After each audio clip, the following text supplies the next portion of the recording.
Bo dzisiaj to tak nie wiadomo, bo mógł być jednocześnie odcinek dla hodowców rolników albo dla jubilerów.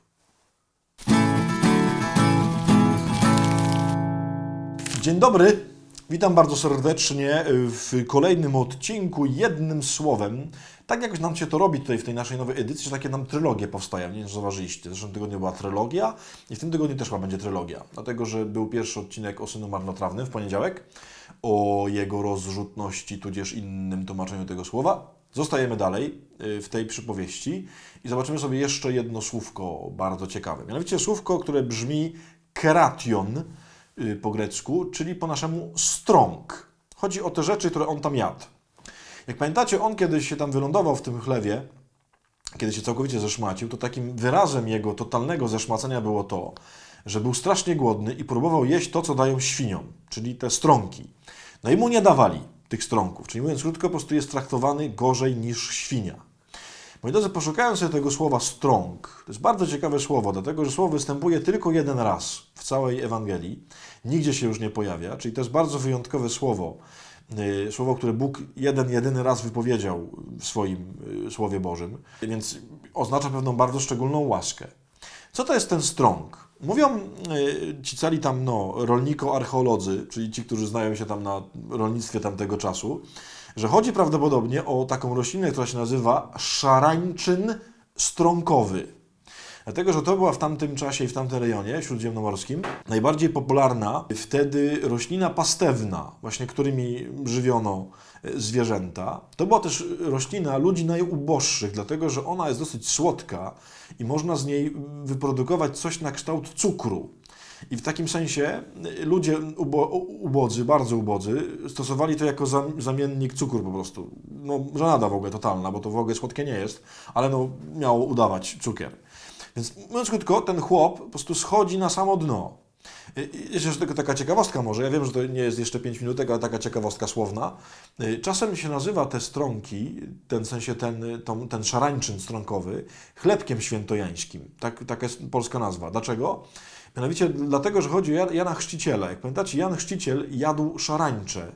I tam to słowo szarańcza po grecku jest bardzo podobne do tego słowa. Niektórzy mówią, że on się nie żywił robalami, chociaż rzeczywiście w tamtym czasie niektórzy się żywili robalami, tylko on się właśnie żywił tymi strąkami, czyli tą taką żywnością najuboższych ludzi. Dlatego świętojański chleb od świętego Jana Chrzciciela. Ale, żeby nie było o ciekawostkach, chociaż to w sumie też będzie ciekawostka.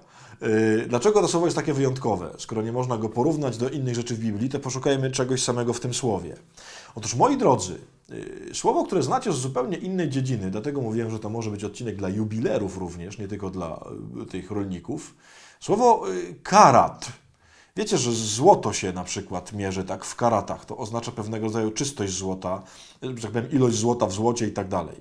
Karat to są też rzeczy od kamieni szlachetnych i tak dalej. Czyli to jest miara, że tak powiem, wyjątkowości czegoś, tak? Drogocenności czegoś. To słowo karat wzięło się dokładnie z tego słowa.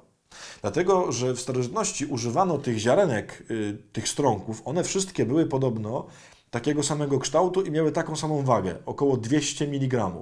I stosowano to do po prostu ważenia złota i kamieni. Właśnie te ziarenka strąków, w sensie szarańczyna strąkowego. Czyli zobaczcie, oczywiście przez pewną przenośnię tylko. Najuboższa, najpodlejsza, absolutnie najbardziej żenująca żywność świata stała się miarą najbardziej drogocennych kamieni, złota, czegoś, co jest symbolem bogactwa, dostojności, takiego zamożności, piękna i tak dalej. Co z tym zrobić? No myślę, że bardzo proste. Masz w życiu takie momenty, które są po prostu żarciem strąków. Masz takie swoje cechy, masz takie sytuacje, masz takie twoje miejsca życiowe, gdzie jesteś totalnie żenujący, ubogi, beznadziejny, jak w chlewie, nie daję ci nawet strąków. Pan Bóg mówi, ja z tego potrafię zrobić złoto. I to złoto o najwyższym po prostu możliwym karacie, jeśli tak można powiedzieć. Ja z tego karatu strąkowego mogę zrobić karat diamentowy, mogę zrobić karat złoty.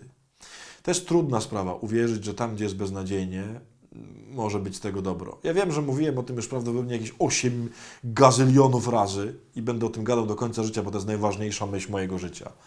Tam, gdzie są te wszystkie beznadziejne sprawy, Pan Bóg właśnie szlifuje złoto. Pan Bóg właśnie szlifuje drogie kamienie. Zadanie na dzisiaj, uwierz w to. Spójrz na te wszystkie swoje beznadzieje, na te wszystkie swoje stronki chlewne. Tam Pan Bóg szlifuje złoto. Amen.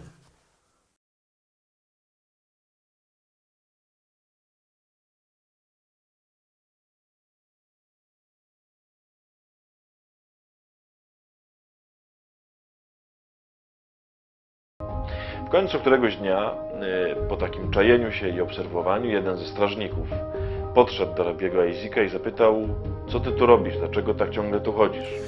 I oni zrobili taką maszynę, nazywała się bardzo oryginalnie, nazywała się Remington numer 1, która stała się potem prototypem wszystkich maszyn do pisania, gdzie właśnie była ta klawiatura kuwerty. Skąd się to wzięło?